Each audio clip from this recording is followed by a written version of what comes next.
নাকি আল্লাহ যে সমস্ত বান্দাকে বিতাড়িত করে আল্লাহু আকবার আল্লাহু আকবার। সবাইকে ঈদ মুবারক। আজকে আমার মনে হয় আমাদের সকলের জন্য ঈদের আনন্দ তো আছে। একটি দেশের পরিবর্তিত পরিবেশে, একটি গণতান্ত্রিক পরিবেশে দিকে আমরা একটা, আমার মনে হয় এইবারের আনন্দটা একটু ভিন্ন।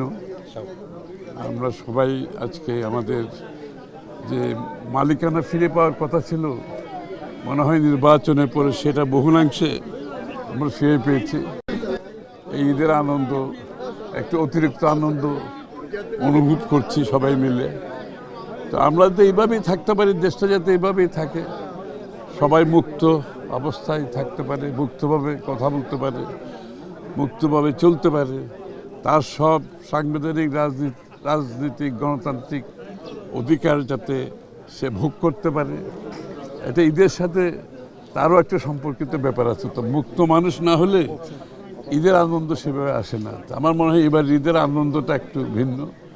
তো দেশবাসী সবাইকে ঈদের শুভেচ্ছা জানাচ্ছি, এবং এই ভালোবাসা আমাদের মধ্যে যাতে ঈদের যে আমাদের ভ্রাতৃত্ব ভালোবাসা, এটা যাতে অবিরতভাবে চলতে থাকে, বাংলাদেশের জন্য সকলের জন্য চলতে থাকে, জাতি ধর্ম নির্বিশেষে সকলের জন্য যাতে সেই অবিরত ধারা চলতে থাকে।